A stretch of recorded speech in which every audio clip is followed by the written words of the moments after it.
Sementara itu PDI Perjuangan merespon soal sinyal Partai Keadilan Sejahtera PKS baik maupun PKB yang meninggalkan Anies Baswedan dalam pencalonan di Pilkada Jakarta. PDIP menegaskan akan mengawal dan juga memastikan proses Pilkada Jakarta berjalan sehat.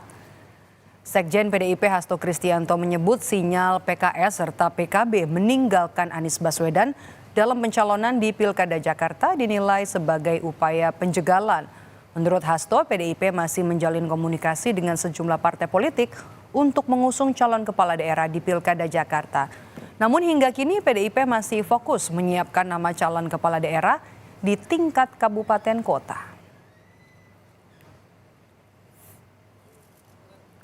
Ya, Pilkada Jakarta kan sangat dinamis, sehingga kami selain bergerak itu juga melihat bagaimana pergerakan dari partai politik lain. Tetapi pada akhirnya pengerucutan akan terjadi itu menjelang pendaftaran pada tanggal 27 Agustus. Dari PDI Perjuangan tentu akan mencoba untuk di depan supaya rakyat bisa mengetahui lebih awal terhadap calon-calon mana yang diusung oleh PDI Perjuangan. Sebelumnya Partai Keadilan Sejahtera PKS membuka opsi bergabung dengan Koalisi Indonesia Maju atau KIMPLES pada Pilkada Jakarta. Hal ini menyusul deadline yang diberikan PKS kepada Anies sudah lewat. Melalui juru bicara PKS Muhammad Khalid menyebut pihaknya terus membangun komunikasi dengan sejumlah parpol, termasuk parpol dari Koalisi Indonesia Maju. Salah satu opsi komunikasi dengan Kim adalah mengajak PKS bergabung dengan Kim dengan Ridwan Kamil sebagai calon definitif mereka saat ini. Sementara dengan partai pendukung Anies seperti PKB dan Nasdem, sejauh ini belum ada pembicaraan soal siapa pendamping Anies.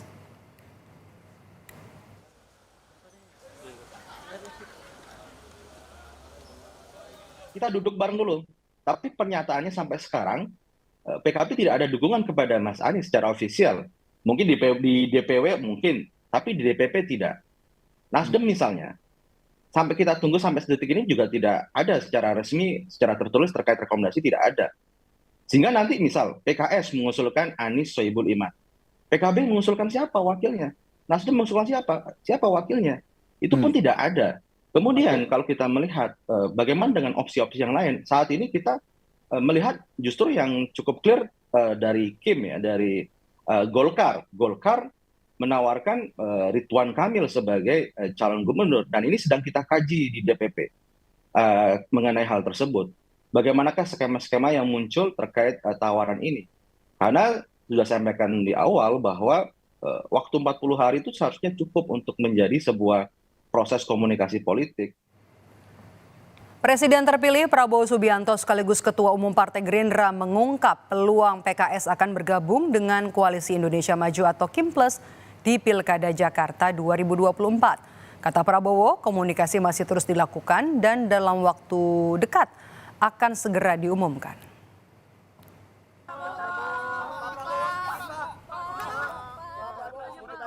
Dari sore nih Pak, nungguin Bapak. Pak udah ketemu sama PKS Pak udah ketemu PKS buat Pilgub Jakarta Pak. Kamera. Ya ini terus kita terus konsultasi, komunikasi ya. Insya Allah dalam waktu yang tepat kita umumkan. Oke? Berarti bakal visi gabungnya ya? Pak sama KIMPLES ya Pak ya? Ya kita terus. Bakal calon gubernur Jakarta Anies Rashid Baswedan hakul yakin jika partai pendukungnya di pemilihan kepala daerah kali ini tak akan berubah haluan. Ia mengklaim hingga saat ini partai pendukung seperti Partai Keadilan Sejahtera PKS dan Partai Nasdem yang telah mendeklarasikan dirinya sebagai calon gubernur Jakarta masih berada pada koridor yang sama. Anies tak ingin ambil pusing menanggapi ihwal adanya manuver yang bakal dilakukan partai pendukung di Pilkada Jakarta. Kata Anies, hal itu sekadar spekulasi, mengingat partai pendukungnya belum memberikan keputusan untuk membatalkan rekomendasi dukungan. Dan aspirasi rakyat Jakarta, sejauh ini kalau kita perhatikan DPW partai di Jakarta sudah mengusulkan nama. Nah, nama-nama itu adalah cerminan dari aspirasi warga. Nah, saya percaya, dan sampai sekarang kan juga masih sama, bahwa semua akan bekerja bersama untuk nantinya bersama-sama memenangkan di Pilkada Jakarta. Partai Keadilan Sejahtera yang sudah mengusung Anies bersama kadernya Sohibul Iman memang belum membatalkan rekomendasi dukungan. Namun tugas PKS kepada Anies untuk mencari sisa 4 kursi agar bisa berlayar di Pilkada Jakarta bersanding dengan kader PKS Sohibul Iman belum juga membuahkan hasil.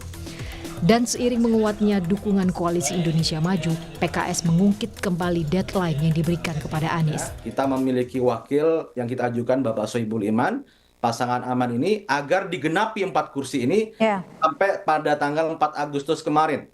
Ya, kepada Mas Anies kita meminta untuk segera menggenapi tiket tersebut. Dan ini hal yang sangat wajar sekali. Kita sekarang membuka sebuah pertimbangan bagaimanakah setelah deadline 4 Agustus itu terlewati, karena itulah kesepakatan kita bersama dengan Mas Anies. Paket Anies Baswedan Sohibul Iman yang ditawarkan PKS memang tak langsung diaminkan partai calon koalisi. Partai Kebangkitan Bangsa PKB keberatan dengan nama Sohibul Iman sebagai bakal cawagup pendamping Anies.